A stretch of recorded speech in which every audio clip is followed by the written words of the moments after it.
नमस्कार, आप देख रहे हैं 5 की बात और मैं हूं नकमा। जब से विपक्षी दलों की बैठक हुई है तब से सवाल उठ रहा है कि क्या विपक्षी एकता मजबूत हो रही है या विपक्षी एकता की हवा निकल रही है। वो इसलिए क्योंकि इन बैठकों के दौरान ही पार्टियां आपस में भिड़ पड़ी हैं। आम आदमी पार्टी ने साफ कह दिया है कि जहां कांग्रेस होगी वहां आम आदमी पार्टी नहीं होगी।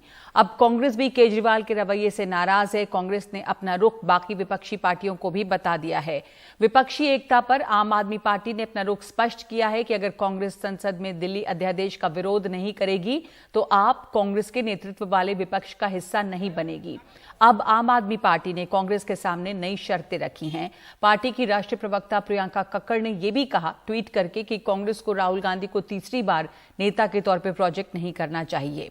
तो विपक्ष में वार और पलटवार हो रहा है और इस बीच बीजेपी तंज कर रही है। कई तरह के बयान आए हैं। अजय माकन ने कहा है कि केजरीवाल समर्थन मांगते हैं लेकिन गहलोत के खिलाफ वो बयानबाजी करते हैं। अब इसके ऊपर निर्मला सीतारमण ये कह रही हैं कि विपक्ष का एजेंडा सिर्फ बीजेपी को हराना है, फिर वो लोगों के लिए क्या करेंगे। साथ साथ सौरभ भारद्वाज ये कह रहे हैं कि मोहब्बत की दुकान की बात करते हैं कांग्रेस, तो मोहब्बत तो देनी पड़ेगी मोहब्बत की दुकान पे, लेकिन इसका जवाब अजय माकन ने दिया है कि अपनी दुकान बंद करके हम मोहब्बत नहीं बांटेंगे।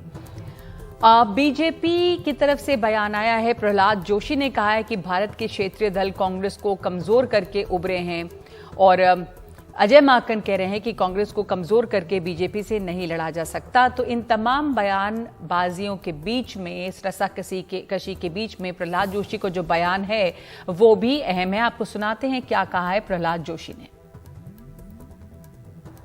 Wherever these regional parties have come up, may it be in Bihar, RJD, may it be Samajwadi Party in UP, or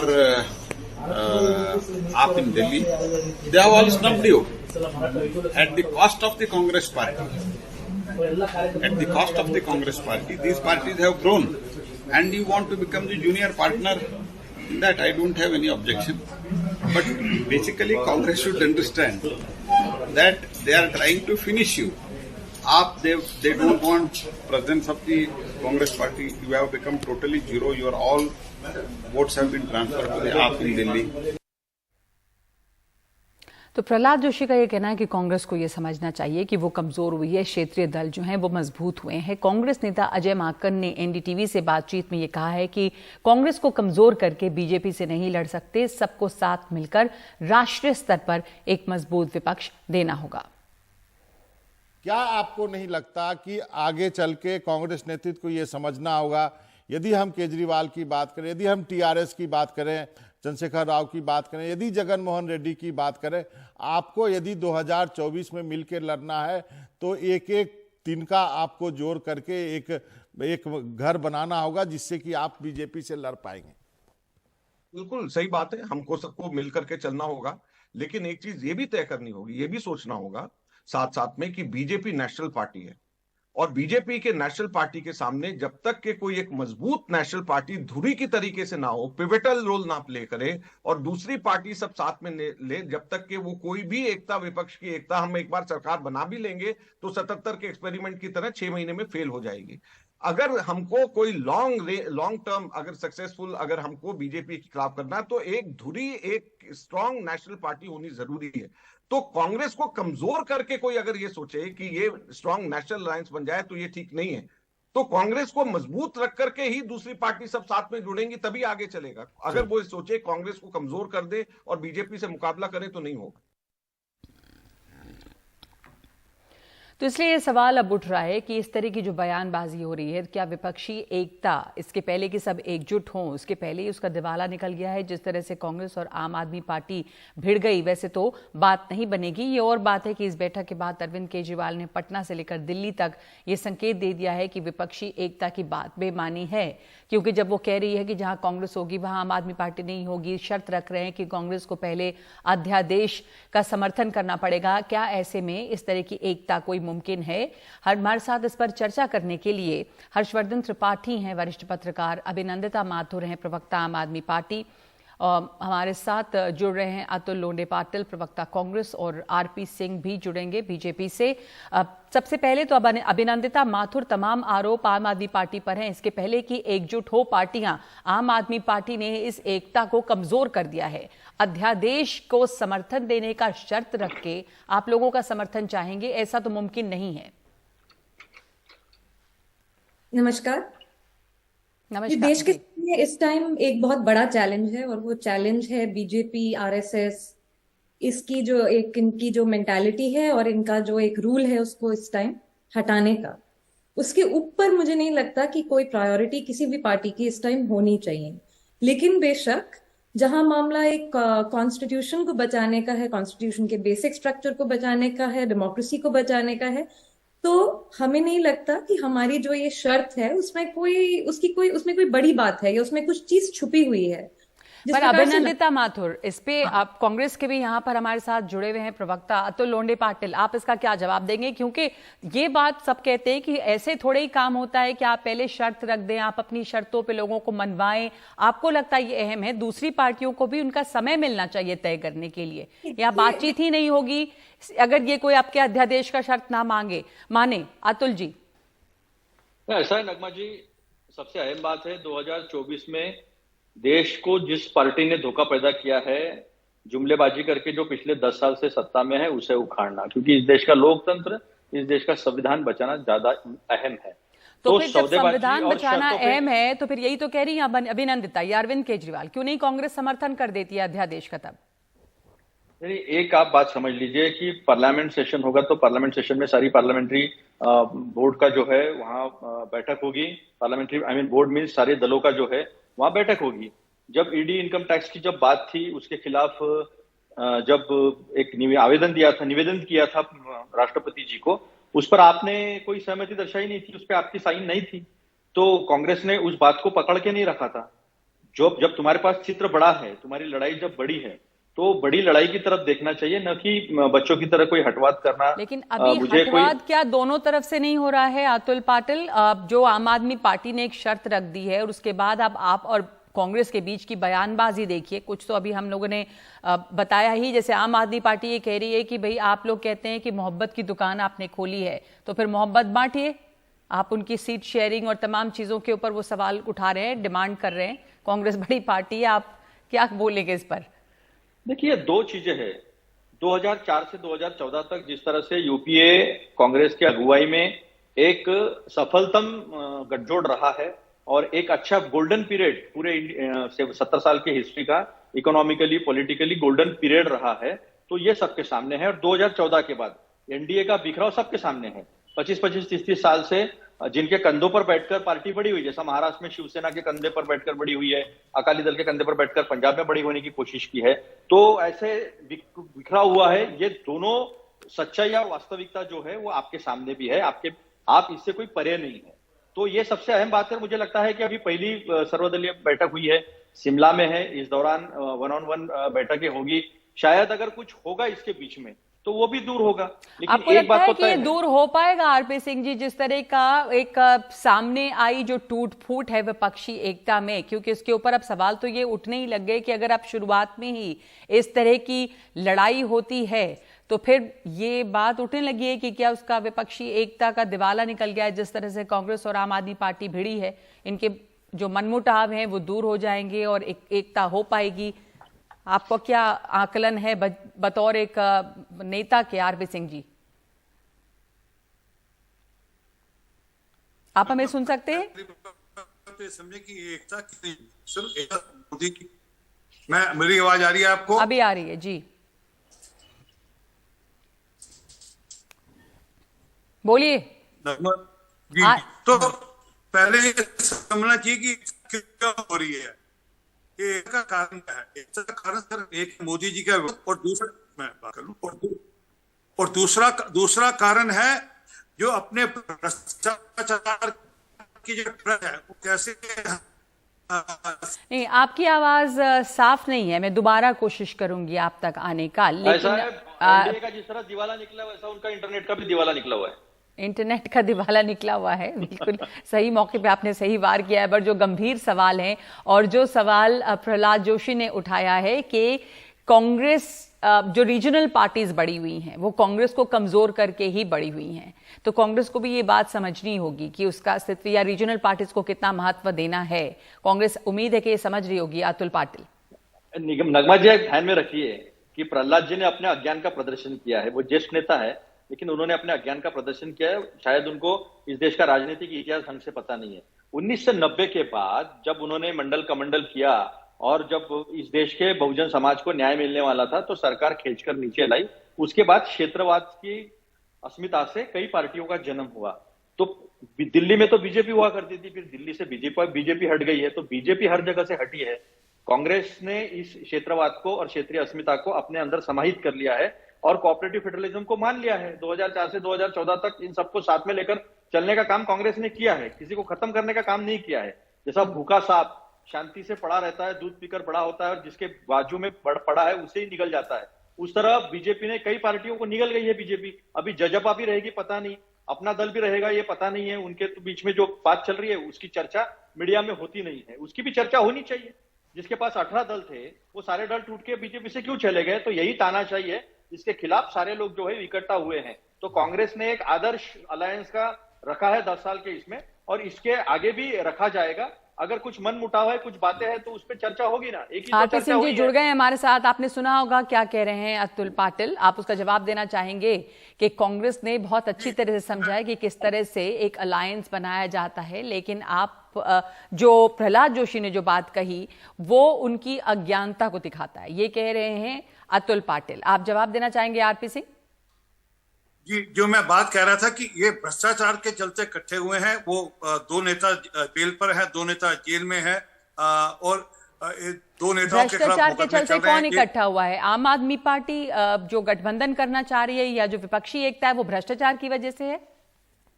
मैंने अभी आपके सामने नाम दिए 2 नेता, मैंने कहा बेल पे हैं। सोनिया गांधी, राहुल गांधी बेल पे हैं। अरविंद केजरीवाल के 2 साथी जेल के अंदर हैं। लालू यादव, तेजस्वी यादव, लालू यादव से टोका नहीं, अच्छी बात नहीं है, अच्छी बात नहीं है अतुल भाई, अच्छी बात नहीं ना। मैंने आपको टोका नहीं, अच्छी बात नहीं। आप पूरी बात कीजिए आरपी सिंह साहब। तो तेजस्वी यादव, लालू यादव दोनों मुकदमे, दोनों के खिलाफ भ्रष्टाचार के मुकदमे चल रहे हैं। तो कौन है इनमें से जिनके खिलाफ भ्रष्टाचार? हाँ, शिवसेना के 2 नेता हैं जो कि अभी जेल में थे, जिसमें से एक को बेल मिली है। तो कौन ऐसी पार्टी है जिसके अंदर इस प्रकार के लोग नहीं है? और जरा ये बात करें 10 साल यूपीए के मनमोहन सिंह जी का वो बयान याद है जिसमें मनमोहन सिंह जी ने कहा था कि मेरी मजबूरी है, मतलब मेरे को करप्शन बेयर करना पड़ेगा, अलायंस की मजबूरी है, मेरी अलायंस की कंपल्शन है कि मेरे को करप्शन बेयर करना पड़ेगा। तो हकीकत यह है कि भ्रष्टाचार एक ग्लू है जिनको इकट्ठे जोड़ रहा है और अपने अपने ट्रैक बचाने के लिए वो इसलिए कर रहे हैं। और केजरीवाल साहब तो स्पष्ट कह रहे हैं कि भैया हमारा भ्रष्टाचार के मामले में साथ दो तो हम आपका साथ देंगे, लेकिन तो नहीं देंगे साथ। ये बहुत वो बाकी दिलचस्प पार्टी है। से अभिनंदिता बात माथुर, आम आदमी पार्टी के ऊपर दोनों तरफ से आरोप हैं कि भ्रष्टाचार से बचने के लिए कांग्रेस का कहना है कि आप जा रहे हैं बीजेपी की तरफ और एक तरह से आप बीजेपी को सपोर्ट कर रही हैं, लेकिन बीजेपी कह रही है कि भ्रष्टाचार से अपने आप को बचाने के लिए आप लोग जो हैं वो एकजुटता दिखा रही हैं और बाकी दलों के साथ जो ये मंच बन रहा है विपक्षी एकता का, वो इसलिए है कि भ्रष्टाचार के मामले सबके ऊपर है, सब बचना चाहते हैं। पर आम आदमी पार्टी किसके साथ जा रही है? आम आदमी पार्टी भ्रष्टाचार से बचने के लिए बीजेपी के साथ जा रही है, जैसा कि कांग्रेस का आरोप है। कहां हैं आप लोग? किस बीजेपी की जहां तक बात है, बीजेपी ऑपोजिशन के साथ इस तरह से लड़ती है या इस तरह से उन्हें क्रश करने की कोशिश करती है, ऐसा लगता है जैसे हम अंग्रेजों के जमाने में हैं। ऐसा नहीं लगता है कि एक देश की ही 2 पार्टियां एक हेल्दी डेमोक्रेसी में डिबेट कर रही हैं। तो अब वही है कि अगर वॉशिंग मशीन में आप चले जाएं, अगर आप बीजेपी से जुड़ जाएं तो ऑब्वियसली आप जेल में नहीं होंगे। मतलब अभी जब आरपी सिंह जी बोल रहे थे तो मैं मन में यही सोच रही थी कि वो बोल रहे थे कि ये फलाना पार्टी, आप 1 मिनट रुक जाइए आरपी सिंह जी, 2 मिनट रुकिए आप। तो उसके बाद बचा कौन है? बचा कौन है? अगर आप आरपी बीजेपी सिंह के साहब सुन लीजिए, वो आपकी बात सुन रही थी, आप सुन लीजिए उनको जो कह रही हैं, जवाब दे रही हैं। बोलिए अभिनंदिता। या तो अगर आप बीजेपी के हैं तो आप ऐसे हाथ धो के ऑपोजिशन के पीछे पड़ रहे हैं। वाकई में ऐसे लगता है कि प्री इंडिपेंडेंस एरा है, दुश्मनों की लड़ाई हो रही है, एक डेमोक्रेसी में 2 पार्टियों की लड़ाई नहीं हो रही है। इस कदर वेंडेटा इन्होंने करा हुआ है। दूसरी बात, जहां तक कांग्रेस की है, एक्चुअली जो आज अजय माकन जी का बयान है वो बड़ा रिवीलिंग है, क्योंकि जिस तरह से वो बोल रहे हैं कि हाँ मोहब्बत की दुकान तो है लेकिन अपना धंधा अपनी दुकान बंद करके थोड़ी करेंगे जी। मतलब ये कैसी मोहब्बत की दुकान है जो बड़े सेल्फिश प्रॉफिट के लिए है। बहरहाल वी रियली थिंक कांग्रेस नहीं, वापस उनका कहना है कि वो अगर आप सारी मोहब्बत आप आम आदमी पार्टी पे ही बांट देंगे तो उनको अपना देखना है। जो सीट शेयरिंग की बात पर उन्होंने की, पर ये जो तमाम बयानबाजी हैं, हमारे साथ वरिष्ठ पत्रकार हर्षवर्धन जी भी हैं। अब तक आपने सबको सुना है। हर्षवर्धन जी, आपका पूरा एनालिसिस क्या है? ये विपक्षी एकता कहाँ जाती दिख रही है आपको? देखिए नगमा, सबसे पहले तो ये कि मुझे लगता है कि जब हम विपक्षी एकता कहते हैं तो जो पार्टियां यूपीए में कुछ एक दो पार्टियां जुड़ी हैं उनको लेकर हम विपक्षी एकता कह देते हैं। के चंद्रशेखर राव मुख्यमंत्री हैं, ताकतवर हैं, नहीं शामिल हैं। जगन मोहन रेड्डी ताकतवर हैं, मुख्यमंत्री हैं, नहीं शामिल हैं। चंद्रबाबू नायडू अभी उस तरह से नई स्थिति में है लेकिन फिर वो भी नहीं शामिल हैं। तो एक तरह से अगर हम कहें कि यूपीए में ही कुछ पार्टियां जुड़ी हैं और ये महत्वपूर्ण है। मुझे लगता है कि विपक्षी एकता बेहद महत्वपूर्ण है, लेकिन इसका संकट आप समझिए। इसका संकट ये है कि जो प्रहलाद जोशी कह रहे हैं या जो हम आप देख रहे हैं, ये सारी पार्टियां कांग्रेस का हिस्सा खाकर बड़ी हुई है। जिसको कहते हैं ना कि जो हम लोग देशज में कहते हैं खाए पिए अघाए, तो ये किसको खा पी के अघाए हैं? कांग्रेस को, उसका मतदाता समूह। कर्नाटक के बाद कांग्रेस पार्टी मजबूत दिख रही है। उसका पुराना वाला जो मतदाता वर्ग है, जो सो कॉल्ड सेकुलर पॉलिटिक्स होती है, सेकुलर वोट बैंक होता है, वो अपील कर रहा है। वो नए सिरे से अपनी प्रायोरिटी में कांग्रेस को रख रहा है। आम आदमी पार्टी के लिए चिंता की बात है। सच बात यह है कि अगर ये ऑर्डिनेंस का मसला नहीं होता तो अभी ये एक दो बैठकें और चलती, थोड़ा चुनाव के नजदीक जाकर ये झगड़ा होता। लेकिन चूंकि ऑर्डिनेंस का मसला है तो आम आदमी पार्टी ये साबित करना चाहती है कि देखिए कांग्रेस भारतीय जनता पार्टी के साथ खड़ी है। अब अभी जब हम लोग ये चर्चा कर रहे हैं उसके बीच में ममता बनर्जी का बयान है। वो कह रही है कि हम तो देखिए कांग्रेस के साथ मिलकर भाजपा को हराना चाह रहे हैं, लेकिन कांग्रेस क्या कर रही है? वो कम्युनिस्टों के साथ भाजपा के साथ चली गई। तो इतनी विसंगतियां हैं, एक दूसरे के ऊपर ट्रस्ट नहीं है, भरोसा नहीं है। और मुझे लगता है कि कांग्रेस पार्टी के लिए बेहतर है कि एक माहौल बने, वो उसका एक धुरी बने, एपी सेंटर बने, और लोगों को लगे कि नेशनल इलेक्शन है, नेशनल पार्टी की भूमिका बड़ी होनी चाहिए। कांग्रेस वही कर रही है। तो ये सबसे बड़ा सवाल अभी भी बना हुआ है कांग्रेस के ऊपर कि क्या कांग्रेस वो धुरी बन पाएगी जिसके इर्द गिर्द दूसरी पार्टियां, जो छोटी पार्टियां हैं, वो जुड़े और एक राष्ट्रीय स्तर पर एकजुटता के साथ में पार्टियां आगे आए। माफ कीजिएगा, आप बोलना चाहते हैं कुछ अतुल जी, लेकिन हमारे पास बिल्कुल अब समय नहीं है इस पर बात करने के लिए। होम मिनिस्टर के जो प्रवक्ता है, तो दूसरे के नेता पर उंगली उठाने से पहले अपने तरफ देखे। यहाँ पे देवेंद्र फडणवीस प्रवक्ताओं की बात अलग है, पर कांग्रेस क्या इस रोल में नजर आएगी? जैसा कि हमारे वरिष्ठ पत्रकार यहाँ पे सवाल उठा रहे हैं हर्षवर्धन त्रिपाठी की, वो धुरी बन पाएगी जिसके इर्द गिर्द पार्टियां जुड़े? वो देखना पड़ेगा कि ये जो एकता है, विपक्षी एकता, वो इसमें कौन कौन से विपक्ष के लोग शामिल हो रहे हैं। ये यूपीए और उसके जो कुछ एलाइज थे वही हैं या और भी लोग जुटेंगे? 5 की बात में एक ब्रेक लेंगे हम, और ब्रेक के बाद मॉनसून जो आया देश में, कई राज्यों में इससे आफत भी है। कई राज्यों में बारिश इतनी ज्यादा शुरू हो चुकी है कि बाढ़ जैसे हालात हैं और लैंडस्लाइड्स हैं। इसका पूरा हाल इस ब्रेक के बाद।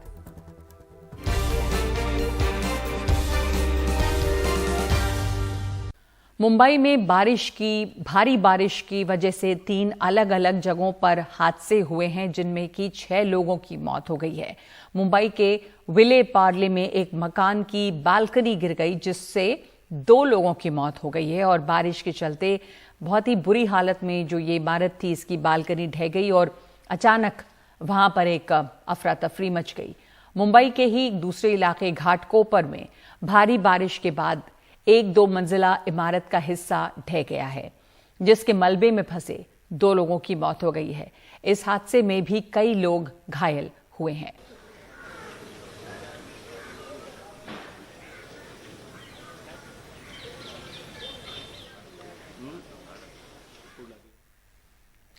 मॉनसून से पहले बीएमसी ने हर साल की तरह दावा किया था कि उनकी तैयारियां पूरी हैं। इस बार ये भी कहा जा रहा था कि कई नालों की साफ सफाई की गई है, लेकिन वडाला इलाके में स्थित इंदिरा नगर में नाला सफाई का काम पूरा नहीं हुआ है।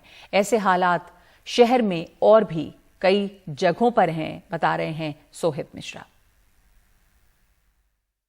मुंबई में मानसून की शुरुआत के साथ ही जहां हमने देखा कि ऐसे कई जगह थे जहां पर जल जमाव हो गया, पानी भर गया, तो वहीं बीएमसी की ओर से जो दावे किए गए थे कि उन्होंने 106% नाला सफाई का काम पूरा किया है, तो रियलिटी चेक जब एनडीटीवी कर रही है तो पता चलता है कि हालात कुछ और हैं। फिलहाल हम मुंबई के ही वडाला स्थित इंदिरा नगर में मौजूद हैं और यहाँ पर आप जो मेरे पीछे ये देख रहे हैं, ये एक अहम नाला है जहां से पानी जब भारी बारिश होती है तब वो जाता है। लेकिन अगर इसकी सफाई की बात करें तो साफ तौर पर देखा जा सकता है कि जो नाला सफाई की जानी चाहिए वो नहीं है। और ये एक ऐसे समय में हो रहा है जब बीएमसी की ओर से केवल मुंबई के नाला सफाई के लिए 226 करोड़ रुपए का बजट पास किया गया है, जिसमें से 46 करोड़ मीठी नदी के लिए और बाकी जो पैसे हैं वो इसी तरह के अलग अलग नाला सफाई के लिए दिया गया है। 309 ऐसे मेजर ड्रेन्स हैं जिसकी जो लेंथ है उसे 290 किलोमीटर है, जिसकी सफाई की बात की जा रही है। मॉनसून से पहले जहां ये दावा किया गया कि नाला सफाई हो चुका है, इस बार मुंबईकरों को कोई परेशानी का सामना नहीं करना पड़ेगा, तो वहीं पहली बारिश में ही ये दिख गया कि हालात किस तरह से हैं और खास तौर पर जो निचले इलाके हैं वहां पर कुछ किस तरह से पानी भर रहा है। और इस सब के बीच जब हम ग्राउंड चेक करने जाते हैं, एक रियलिटी चेक जब किया गया, तो ये जो तस्वीरें हैं ये अपने आप में बताती हैं कि वाकई में कितना काम हुआ है। और इससे कहीं ना कहीं प्रशासन पर कई सवाल उठते हैं, क्योंकि पिछले 1.5 सालों से बीएमसी में जो एडमिनिस्ट्रेशन था, जो पार्षद थे, उनका जो कार्यकाल है वो खत्म हो चुका है और अब जितने भी कामकाज वहां पर चलते हैं वो बीएमसी कमिश्नर और उनके जो अधिकारी हैं उनके थ्रू किया जाता है और वो जो रिपोर्ट है वो महाराष्ट्र सरकार को करते हैं। ऐसे में प्रशासन की ओर से दावा भले ही किया गया हो कि 100% नहीं, जो हमने सोचा था कि इतने टन कचरा निकलेगा उससे ज्यादा यानी 106% काम हमने किया है, तो जो हकीकत है उससे अब प्रशासन की तैयारी, उस पर कई सवाल उठने शुरू हो चुके हैं। क्योंकि अगर मुंबई में मानसून की शुरुआत में ही हालात इतने खराब होते हैं तो अब तो पूरा मानसून आना बाकी है, तब शायद हालात और भी गंभीर हो सकते हैं। ऐसे में जो पहले बारिश के बाद सबक मिला है, उसके बाद क्या प्रशासन की ओर से कई कदम उठाए जाते हैं? क्या वो वाकई अपनी जो साफ सफाई का काम है या जो दावा किया है उसे पूरा करते हुए ये सुनिश्चित कर पाएंगे कि भविष्य में इस तरह से जल जमाव या निचले इलाकों में पानी नहीं भरेगा? ये एक बड़ा सवाल है और इसे लेकर प्रशासन क्या कुछ कर रहा है ये देखना अहम होगा। मुंबई से कैमरा पर्सन प्रवीण जिरोहित के साथ Sohit Mishra, NDTV India. Monsoon की एंट्री के साथ ही देश के तमाम हिस्सों में बारिश और बाढ़ को लेकर एक हाहाकार भी है। दिल्ली, मुंबई, उत्तराखंड, हिमाचल प्रदेश समेत कई राज्यों में भारी बारिश है, जिससे कि जनजीवन अस्त व्यस्त है। मौसम विभाग ने कई राज्यों में बारिश का अलर्ट जारी किया है। अगले 2 दिन तक देश के 25 राज्यों में भारी बारिश का अनुमान है। बीते दिनों देश भर में हुई बारिश से 5 राज्यों में 16 लोगों की जान गई है। हिमाचल के मंडी जिले में भारी बारिश और भूस्खलन से 200 से ज्यादा सैलानी फंसे हुए हैं। Chandigarh Manali national highway block होने से सैकड़ों गाड़ियां फंसी हुई हैं। उत्तराखंड में खराब मौसम के चलते केदारनाथ यात्रा रोकनी पड़ी है। आप ये तस्वीरें देख रहे हैं, अलग अलग तस्वीरें हैं जिसमें आपको इन अलग अलग जगहों के हाल पता चल रहे हैं। कहीं पर गाड़ी बाढ़ में बह गई है, जो पंचकुला की तस्वीर है। मंडी में 2 भूस्खलन हो गए हैं, जिसके चलते पूरे हाईवे पर जो है वो जाम लग गया है और इसकी वजह से 10 किलोमीटर का लंबा जाम जो है बताया जा रहा है। 2 लैंडस्लाइड यहाँ पर हुए हैं और 20 घंटे के अंदर अंदर, और इसलिए सैकड़ों गाड़ियां जो हैं वो जाम में फंसी हुई हैं। क्या दिल्ली में बिजली महंगी होगी? डीईआरसी की तरफ से बिजली दरों में बढ़ोतरी को लेकर दिल्ली सरकार ने ये बयान दिया है कि इससे उपभोक्ताओं पर सीधा असर नहीं पड़ेगा, बल्कि ये भी कहा है कि जिन लोगों को सब्सिडी मिलती है उन पे उतना असर नहीं पड़ेगा। पावर परचेज अग्रीमेंट के तहत बिजली की कीमत घटती बढ़ती रहती है। ठंड के मौसम में बिजली सस्ती हो जाती है और गर्मियों में कीमत बढ़ जाती है। हर तिमाही समीक्षा में पावर परचेज अग्रीमेंट के तहत कीमतों में मामूली बढ़ोतरी या कटौती होती है। डीईआरसी ने पावर परचेज अग्रीमेंट कॉस्ट के माध्यम से दिल्ली में बिजली शुल्क बढ़ाने को मंजूरी दे दी है। इसके बाद अब बीएसईएस क्षेत्रों में बिजली की खपत लगभग 10% महंगी होगी। हालांकि इस पर अंतिम फैसला दिल्ली सरकार को लेना है।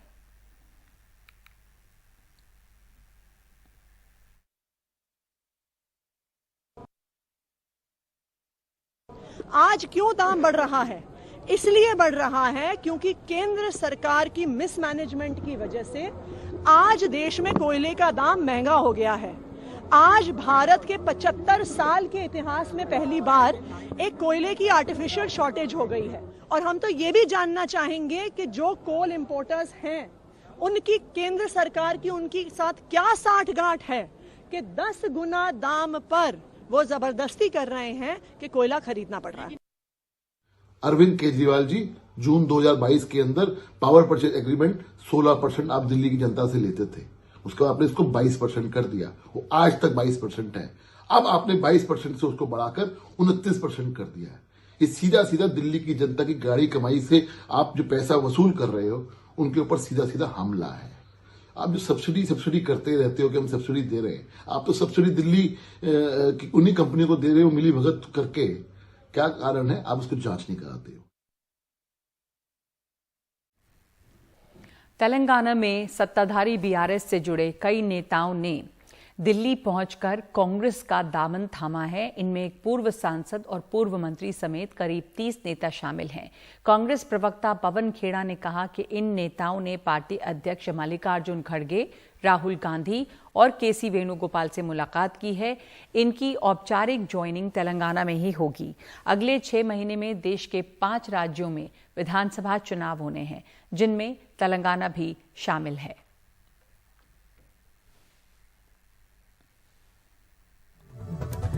तो आज की बात में अभी के लिए इतना ही। नमस्कार।